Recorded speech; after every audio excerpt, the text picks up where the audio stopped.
Welcome back to The Explainer.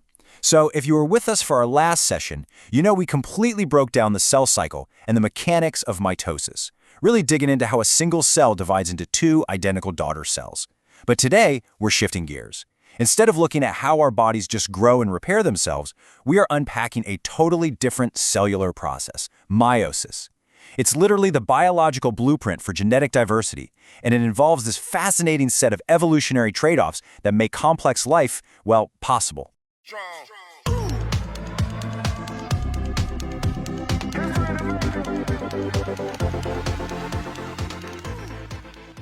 Here is our roadmap for The Explainer. We'll start with the engine of genetic diversity, move into Prophase 1 to see how DNA is remodeled, complete the reductional division, tackle Meiosis II, and finally, wrap up with the ultimate biological lottery.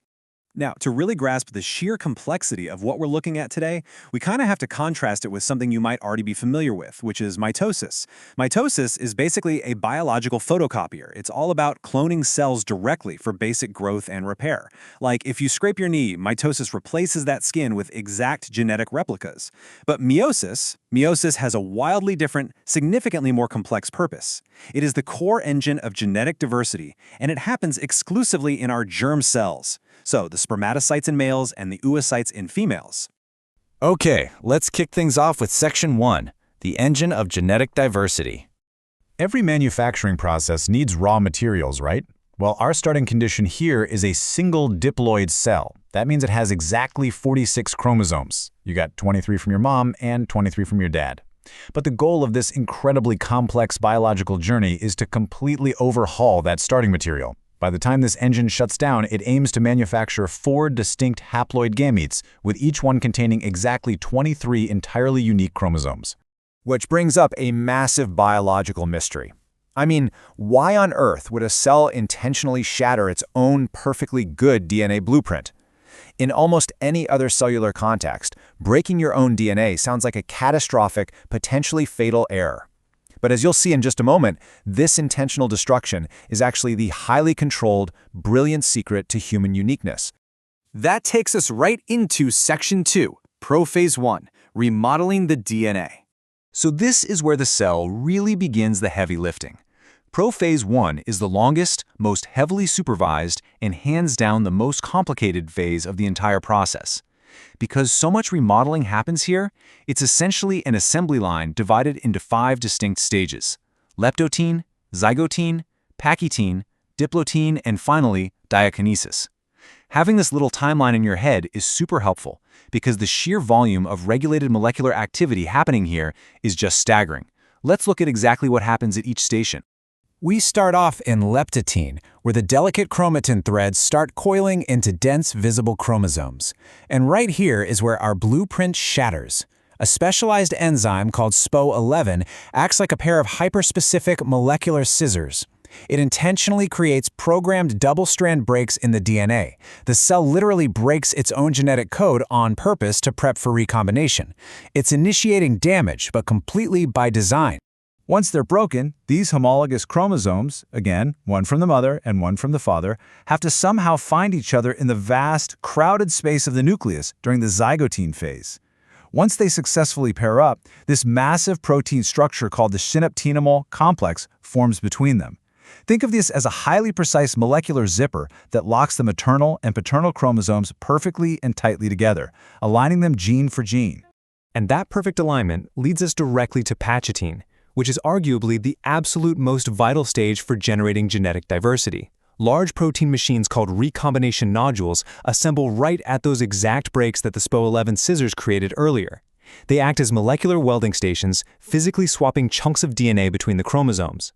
The maternal and paternal chromosomes literally trade genetic information, creating entirely new, recombined gene combinations that have never existed before in human history. To put that into perspective, this microscopic welding process is the exact reason you look entirely different from your siblings. Following that massive exchange, we hit diapotene. The molecular zipper degrades, and the newly swapped chromosomes try to push away from each other. However, they are purposefully kept tethered together at the exact sites where the crossing over just happened. We call these crucial X-shaped connection points chiasmata. And here is a totally fascinating detail. In female biology, primary oocytes actually pause their development in this exact stage. It's a resting state called dictyate arrest, and it can last for literally decades until ovulation finally triggers the next step. Crazy, right? Finally, in diakinesis, the chromosomes condense to their maximum thickness, the nuclear envelope breaks down, and spindle fibers invade to prepare for movement. All right, moving on to Section 3, completing the reductional division.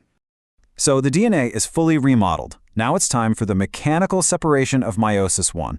The cell lines the homologous pairs up at the equator in Metaphase I. Then, to violently pull them apart in Anaphase I, the cell unleashes a different set of sharp molecular scissors. This is a highly specialized enzyme called separase. Its single job is to cleave a specific cohesin protein called Rec8 that stubbornly holds the chromosome arms together. Cutting this glue releases those X-shaped chiasmata tethers we just talked about. But hold on, if separase just indiscriminately cuts all the cohesin glue, what stops the sister chromatids themselves from being ripped apart way too early? Well, to prevent a fatal separation error, biology came up with an incredibly elegant solution. The cell employs a protective protein called shugoshin. I absolutely love this detail. It literally translates to guardian spirit in Japanese. Shugoshin stands watch and physically shields the vital glue at the centromere from those destructive separase scissors. Because this guardian spirit protects the core connection, whole intact chromosomes are safely dragged to opposite poles of the cell without falling apart into chaotic pieces. After the cell pinches in half during telophase 1, we end up with two distinct daughter cells. They enter a brief resting period known as interkinesis, just to catch their breath. But this break comes with one incredibly strict rule. Absolutely no DNA replication allowed, no S-phase. If the DNA replicated now, the whole reduction process would be completely ruined. So the cells just duplicate their centrosomes and brace themselves for round 2. Which brings us to Section 4, Meiosis II, the equational division. Round 2 mechanically looks a lot like standard mitosis, except it's operating with an entirely unique, newly recombined payload. The cells breeze through Prophase 2 since the heavy genetic remodeling is already done. In Metaphase 2, the chromosomes line up single file down the middle, but the cell is super meticulous about quality control. Enter Aurora B kinase. This enzyme is a strict, hyper-vigilant molecular tension sensor. It actively scans the mechanical tension of the spindle fibers pulling on the chromosomes. If it senses that a microtubule is attached incorrectly, it forces it to let go and try again until the physical tension is absolutely perfectly balanced. This strict checkpoint sets off a really rapid chain reaction in Anaphase 2. Step 1, Aurora B kinase finally senses perfect mechanical tension. Step 2, a massive cellular machine called the APC/C gives the ultimate green light. Step 3, our molecular scissors, separase, are unleashed into the cell once again. But wait, remember our guardian spirit, Shugoshin? Well, during that brief interkinesis resting period earlier, Shugoshin was intentionally degraded. Without its guardian protection, separase slices right through the now exposed centromere glue, and the chromatids finally snap violently apart, becoming completely independent chromosomes racing toward opposite ends of the cell. Now let's zoom out for our final part, Section 5, the ultimate biological lottery. Let's pause and quickly recap the numbers to truly grasp the monumental scale of what just happened. Remember, we started this entire biological journey with exactly 46 chromosomes locked inside a single diploid parent cell. Through two incredibly complex, heavily regulated cellular divisions, that initial heavy payload was flawlessly reduced. We now have exactly 23 chromosomes, perfectly packaged and waiting inside the new cells. And the grand final output of this vast microscopic manufacturing process? 4 entirely distinct haploid cells. Genetically speaking, they have precisely one set of chromosomes and one single chromatid per chromosome, standing by to potentially create new life. So the ultimate takeaway here is this. Because of the precise cutting by SPO11, the molecular welding during crossing over in Prophase 1, and the completely random sorting of chromosomes in Metaphase 1, every single one of these 4 gametes is 100% genetically distinct. They are completely unique biological lottery tickets, never seen before and never to be seen again. Which leaves us with this final staggering thought. This exact molecular factory process happens millions upon millions of times, drawing the ultimate biological lottery over and over again to create the foundation for the next generation. Out of literally billions of distinct molecular combinations, what incredible, flawless sequence of cuts, zips, and microscopic welds built the exact blueprint that is you? Thank you so much for exploring this fascinating explainer with me today. It really gives you a profound new appreciation for the complex microscopic machinery operating silently inside us all, doesn't it? Keep learning, and I'll catch you on the next one.